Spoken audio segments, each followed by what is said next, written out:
fallout from Candace Owens' ouster from the Daily Wire continues, with more pro and anti-Candace voices expressing their opinions on social media. Journalist Bari Weiss did not mince words, posting, quote, "And this piece doesn't even touch on her truly bat's bleep views about Brigitte Macron. That it took the Daily Wire this long to sever ties with Candace Owens is alarming." Ex-presidential hopeful Marianne Williamson also jumped in, posting, quote, "Candace Owens didn't lose her job because she opposes Israel. She lost her job because she has said and is continuing to say vile things about Jews ourselves. She knows this, and she is conflating the two for a reason. She will now come after me, of course," et cetera, et cetera. Owens' firing from a supposedly pro-free speech outlet did leave some wondering if it was an act of censorship or at the very least cancel culture. Journalist Glenn Greenwald pounced on Weiss and company, posting, quote, "Same was true when the New York Times fired editors for publishing the Tom Cotton op-ed. Yet most of the right, along with Bari Weiss, treated that as a grave act of censorship. Viewpoint-based firings are exactly the sort of thing the right has long condemned as cancel culture." Greenwald also posted excerpts from a piece that Weiss wrote in 2021 in which she warned of deplatforming as a consequence of speaking out. Quote, "Ideas are replaced with identity. Forgiveness is replaced with punishment. Debate is replaced with deplatforming. Diversity is replaced with homogeneity of thought. Inclusion with exclusion." So obviously our Friday team handled the initial news of the Candace Owens ouster. We're reacting now for the first time. Lots to discuss. And look, I think as someone who has been a frequent inveyor against cancel culture, it is hard to get around the position of people like Ben Shapiro and, frankly, everyone else part of the Daily Wire making anti-cancel culture one of the most vital aspects of their identity. And the problem is when you do that, when you start going not just obviously the government can't silence people, that violates the First Amendment. They shouldn't make social media companies silence people. When you go all the way to what everyone is entitled to a platform on your network, you get into these weird situations where then you can't fire anyone, or if somebody else fires someone, you're complaining about it, but when you do it, it's okay. Well, it's justified, they're saying, because she's an anti-Semite, and it's said, you know, that's their That's what they said. You get into this weird position where you do end up looking hypocritical, I think. It's the problem that, look, I have been a critique of the weaponization of identity politics since that was the beginning of my foray into journalism. But that's a very different thing from making the argument that identity doesn't matter. And what I think some critics of some of the more right-leaning people who have made identity politics their bête noire over the last 5, 6, 7, 10 years or so, is that what it sometimes reads as is not that they think identity politics are bad, but they think that your identity doesn't matter and their identity does.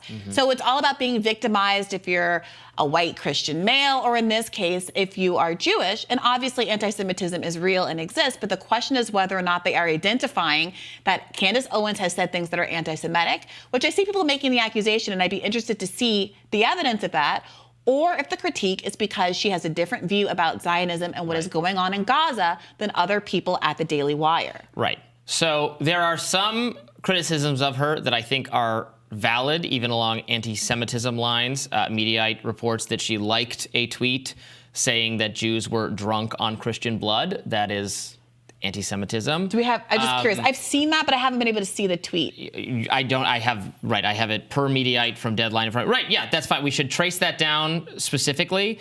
But some other things, what's going on right now, and they're accusing her of anti-Semitism over, I am much more skeptical of this whole Christ is King phrase. So she tweeted, you know, we're coming up on Easter, Christ is King, something like that. And now a lot of people affiliated with the Daily Wire, Jeremy Boring, Andrew Klavan, who, you know, Andrew Klavan is a very smart religious scholar, was formerly Jewish, converted to Christianity, saying that he calls that an anti-Semitic dog whistle.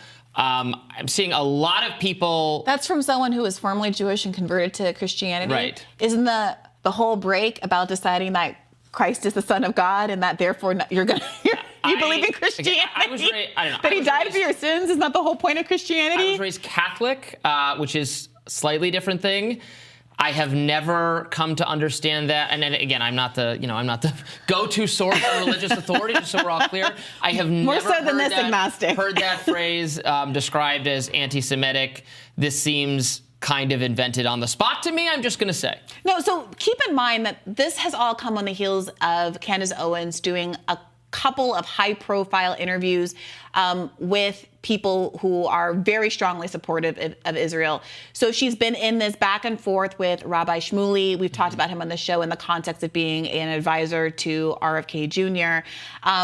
It's gotten pretty ugly. Rabbi Shmuley has accused Candace Owens of a lot of things. She said, come on my show, we'll debate it. My subjective opinion is that he didn't fare very well in that context. Candace Owens can be very poised and very rarely gets out over her skis in those kind of debate contexts and tends to perform very well.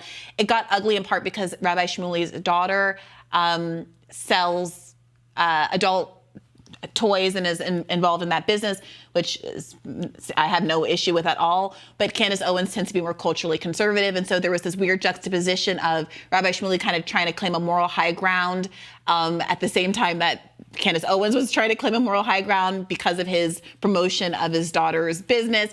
And it became a whole thing. And then there was another similar interview with another Zionist that I think might also have rankled some feathers over at the Daily Wire. And so just the timing of it and the public nature of the kinds of conversations that Candace Owens has been having lately. She also did a long form interview with Norm Finkelstein a couple of months ago that got enormous ratings. And so I do think it was a matter of time. How long was it going to be before the tensions between Candace Owens' programming and Ben Shapiro's politics on this particular issue were going to come to some kind of head? So I found the tweet. So this was during the fight with Rabbi Shmuley back on March 13th. He's feuding with Candace, and just some random person or some person I don't know responded to Shmuley and said, criticizing for what he's saying or taking issue with it, like fact checking it, and then saying, "Are you drunk on Christian blood again?" And she liked that tweet. So there you have it. Look, it's Candace Owens. We had a very interesting, the arc of her career. She is mostly known now, obviously, for being this conservative commentator, someone who's very critical of the Black Lives Matter movement. All lives matter type stuff. Has said everything she said about that. When she initially burst onto the scene back in 2015, she was actually. She was certainly not right-coded. I wouldn't say she was necessarily left-coded. She was almost lib-coded in some ways. Her first foray into national attention was launching something called Social Autopsy, which was what she described as an anti-bullying organization because she had received death threats or racist death threats from a friend or something. It's a convoluted story. She got a little bit of national attention, and then she spun that into an anti-bullying thing. But her plan, and this didn't really go anywhere, but the idea of Social Autopsy was going to be to make not anonymous anymore the internet, because she thought anonymous trolls were the problem and were harassing people and bullying people. And if the internet was less anonymous, you could hold those people accountable. That got her into trouble with both pro-Gamergate and anti-Gamergate people, if you remember the whole Gamergate controversy. Basically, right and left united against her because neither side wanted to, because those people were always harassing each other, so neither side wanted to move forward with this make the internet no longer anonymous thing. It was like a profound misunderstanding of that conflict. Then she pivoted in this very anti-Black Lives Matter and eventually conservative commentator direction. So some people have accused her of being not particularly kind of an opportunist. Well, people change their views over time. Well, especially because that initial bullying campaign was spurred because she sued her school district over accusations that she was being bullied for her race and that the school district wasn't defending her appropriately. So for her to have gone from racism exists and it was targeted against me and I deserve a $37,000 judgment for the school district because I was targeted for my race, to everyone's exaggerating the importance of race, racism doesn't matter, racism wasn't a factor in these police killings, et cetera, seems incongruent to a lot of folks. Yeah, I mean, you can change your mind over the course of 10 years. It could be when she was a much younger person, she thought Or it could be an example of her doing arguably what so many of these cancel culture critics are doing now, which is to say that identity politics don't matter. Other people complaining about being targeted for who they are doesn't matter and is overblown when it's happening to them.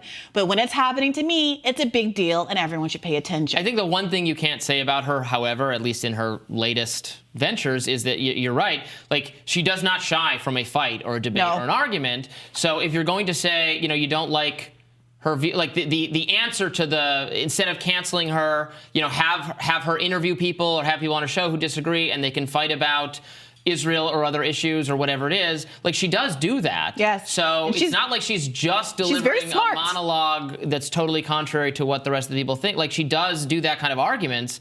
So I don't know. I think it's hard to get yourself out of the position if you're the Daily Wire. Yes. She's smart and she's poised, and I think she's dotted her I's and crossed her T's more on this than other people have. And so I'm very interested to see where she goes next. When the break happened, she tweeted, "Yes, it's true, I'm free."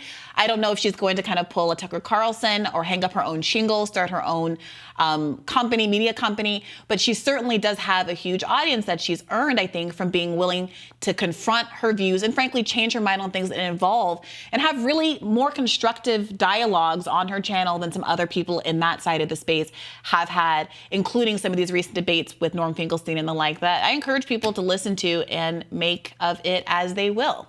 Interesting. Well, we will continue reacting to that. And that's our show for the day. We have another one tomorrow, Tuesday, and we hope you tune in. Be sure to like, share, and subscribe so you never miss any content. And for those of you who like to listen while you're on the go, we're now available anywhere you listen to podcasts. Fare thee well. Take care.